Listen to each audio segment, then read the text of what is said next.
Hey friends, happy, this is Wednesday. I'm hoping to release this by Thanksgiving, so tomorrow.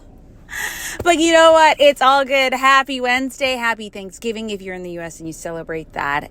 Just happy November, happy fall, happy just sitting in gratitude because the holiday season is here. And, you know, the holiday season can be mixed for some of us, right? It could be very joyful. It could be something that you anticipate and look forward to, but it could be very hard. And so I'm just holding space for all of you in whatever this holiday season is for you. Just holding space to know that it's okay if it doesn't feel great. It's okay if it does. And to just take what you need and to make it what you need. Okay. But going on with that, you know, we've been going through a series here on the podcast, right? We've been going through a series on focusing on the 5 different habits in my 21-day reset and recharge challenge, a free challenge that you can just grab, print out the PDF, tick, go along, has the 5 habits there. And what I've been wanting to do on the podcast is go through deeper elements of that and to kind of like give you some more tips around each of those areas. So we talked about hydration. We talked about joyful movement. We talked about mindful moments. And the 4th habit was nourishment, which we're going to cover, but we're going to cover that next week. Why? Because the 5th one is evening gratitude and reflection, which in the season and in the time in the week of Thanksgiving, I thought it was appropriate to do that one. And so I want to talk about today why gratitude is important and why that is included as one of the habits. Because often when we consider health and wellness, we really focus on the physical, our body, which it's important. Like if our body isn't functioning well, that means we aren't functioning well because our body is what takes care of us. So we need to take care of our body. But beyond that, the mental wellness that we need to pay attention to in everybody is so extremely important and is often forgotten. Now, especially for us moms, having become a mom 3 times, you know, a 5-year-old, 3-year-old, 6-month-old, and having worked with moms, both in person, online, and talked with moms and have a bunch of mom friends, this part here is crucial for us because there's so many things that go on in our life and there's so many things that are beautiful about motherhood, but there are also hard things, very hard things. And you know, I was just talking with my husband and we just did a workout and he follows a certain fitness program and we're visiting family and that the founder of that is actually like 20 and 30 minutes away. So we went to their gym and it was great to meet them in person. You know, it's so fun when you like see people online and you meet them in person. You're like, you're real. I'm like fangirling. But, and we got to do a workout together and how beautiful that was. And to do a workout solo with no kids and not have to worry about them running around. And so I say all that to say, I actually don't know why I was saying that. I'm very grateful for that. And it felt like it recharged me mentally too. Like, okay, I'm ready to get back and go be with my kids. And just having that break from the constant chaos. Don't get me wrong. Like, of life, but I'm grateful for both things. And I think when it comes to motherhood, we have to acknowledge that there's so much that goes on in our brain that we need a space to unload, a space to share, a space to celebrate both the hardship and the struggle we can have in motherhood, but also the beauty. I literally tell people all the time, like, they ask, how are you? I tell them, I'm like, listen, it's a hard season with 3 young kids. But it's the most beautiful season. You know what I'm trying to say? And how do I say this? I don't want you to approach gratitude as like, I just have to pretend that everything is okay. Because I think that's the problem. Everything is not okay all the time. And you need a space to share that. You need a space to, okay, this is what I was going to say. You need a space to like share, like, it was, you know, like I loved working out with my husband. He's doing a bunch of cool things. Like I started CrossFit, then he started and he's like super strong and super fit. I had kids and I've been doing that since, and I've been doing other different things too. But, you know, I'm just not able to quite do what I once did because I haven't trained that way. And I have actually no ambition to right now, sometime in the future, but I just don't have the capacity. So I did my like postpartum rehab workout and I was so proud of myself. But I say all that to say, like, I was telling him the other day, like, it sucks to not be able to do all of that. Like, it sucks to have like gone back and in my fitness in some ways. It sucks that my body isn't like, like what it was and all those things. I'm just saying, that's how I feel. Yes, but I'm also grateful that my body birthed and has taken care of 3 kids. I'm super grateful, but that's also hard, But without the gratitude, you could be stuck in a place of like, this woe. This it's just not a good place to stay in too long. Just focusing on the struggle. So let's talk about why gratitude is important. Okay, studies have shown this. Books are out on this. I mean, gratitude, what it is, it's simple thankfulness and appreciation for what's happening and what you have in your life. Harvard Health has said that gratitude helps people refocus on what they have instead of what they lack. By acknowledging the goodness in their lives, expressing gratitude often helps people recognize that the source of that goodness lies at least partially outside themselves. This can connect them to something larger, other people, nature, or even a higher power. Right? And, you can be grateful for anything, right? It can be personal. It can be about your health, the home, your kids, the people around you, a relationship, a friendship. And, gratitude is a huge part of many religions, culture, and even something like Thanksgiving, which is a tradition for people. It could be applied to the past, recalling a positive memory that happened in the past. It can be, you can be thankful for the present, what is happening now, and the future. Being hopeful and optimistic. Sometimes I think we focus on the present, and there is still good that we could be thankful for in the present. But maybe again, it's a hard season. So what happened in the past, and what are you hopeful for? Because what gratitude literally does, it rewires your brain. One, it helps you appreciate what we do have, right? Helps you feel less stress, more fulfilled, and more motivated. But psychologists have called this kind of like positive psychology, which really encompasses a variety of techniques that encourage people to identify and further develop their own positive emotions, experience, and character traits.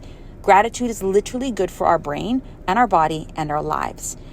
People who have regular gratitude practice tend to experience more positive emotions like happiness, as well as stronger relationships and improved health. They're more optimistic, they feel better about their lives, they exercise more, fewer doctor visits, and so forth. The benefits, I can go on and on and on and on. And gratitude doesn't have to be this complicated thing where you grab your gratitude journal and you have to write a bunch of stuff. It could literally be an app. There's great gratitude apps, by the way, on your phone. It could be writing in the notes. It could be saying it out loud. And so in the challenge, the 5th thing is evening reflection. I think one of the best times to do gratitude, in my opinion, is at the end of the day, specifically for a mom. Why?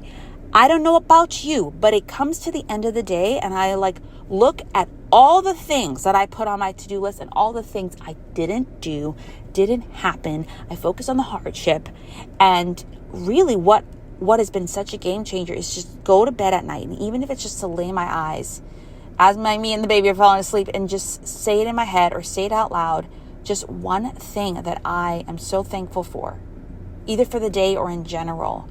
It just helps me sleep better because, again, I don't know about you, us moms, at the end of the night, we finally have time to think and decompress. And so it's very easy to feel all your emotions, which is fine. It's very easy to recall all the things, right? And do that. But end with the simple gratitude and reflection. Yeah, in part of that reflection. And again, you can have a pretty little journal, put it by your bed, do it on your phone, say it out loud, whatever's going to help you do it and get in the practice of it. What I did it one time because I really felt like I needed this more than at night. I would put a reminder on my phone for certain times in the day, and it would pop up and say, give thanks, or just gratitude or whatever. I think it was called give thanks. And I would just say it out loud. And so it would just remind me that, okay, hard time right now with the kids or in life or feeling a bunch of things, but I can give thanks, right? And so I just really encourage you to make it simple and gentle. I think as I've been reflecting too on, basically I've been rebranding stuff around this 10-minute wellness routine, redoing the freebies, the offers, all this stuff. I've just continued. The word that has popped up in my mind is help moms make it simple and gentle. Simple and gentle. Because if it's simple and gentle, it will be more sustainable. I just think in the busy season of motherhood, and it is so easy to feel like you need to do hard and complex. And there are times for that. Like, I actually believe there are times we need to push ourselves to do that. But when you just can't do it, like, make it simple and gentle for yourself. Simple and gentle. Okay? So to recap, there's an array of benefits to having a gratitude practice in your life. And maybe you have one. Maybe you started one but fell off and stopped, whatever. But I'm inviting you to make it simple and gentle for yourself by simply before the end of the night, either putting a reminder in your phone or whatever, and just saying out loud 1 to 2 or even 3 things you're thankful for or grateful for. Write it down however you want to do it. I like to write it down sometimes because then I can go back when I'm not feeling as grateful or thankful. So again, you can use an app. There's tons of gratitude apps, which will even remind you, by the way. You could use your reminders in your phone. You can use your notes. You can use a notepad, a pretty journal, which, by the way, go get yourself a pretty journal, just in general.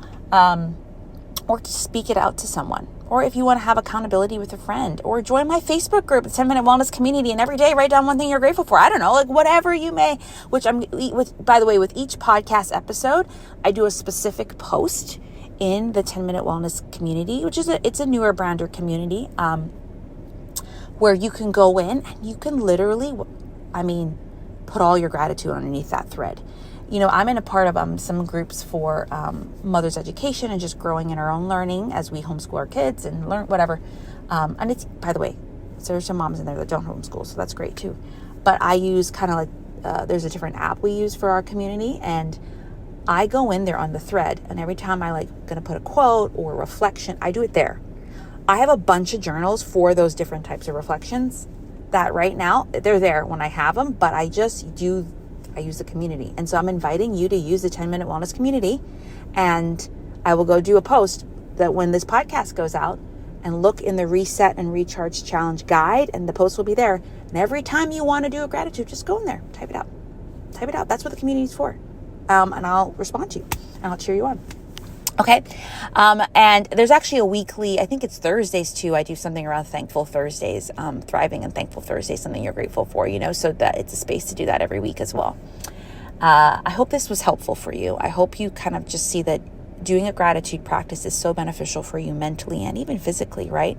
But also that it can be simple and it can be gentle. And so please share with me if you listen to this podcast episode. Either find me on Instagram, Brianna.Wilkerson, or again, join the Facebook community, 10-Minute Wellness Community for busy moms, and share with us your takeaway and what you're going to do to establish an evening reflection or a gratitude practice. If you're not about the evening reflection, that's fine. Just do the gratitude or some reflection at some point in the day if you're fresher in the morning.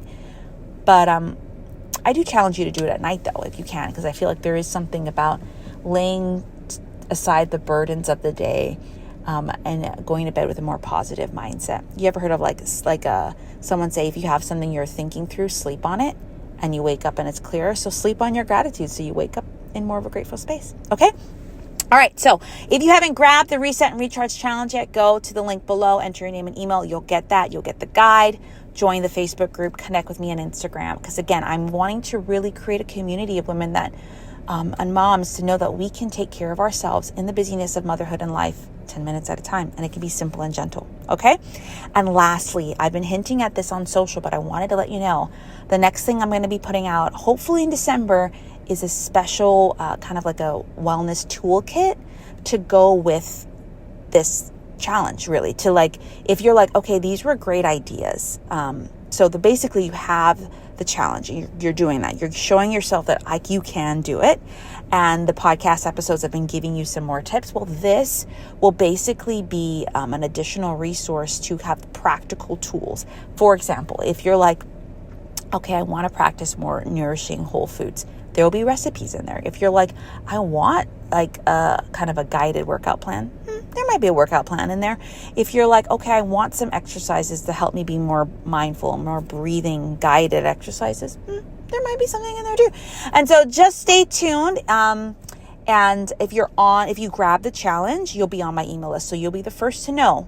and you'll be able to get early access to that and a special bonus for those who grab it. Okay?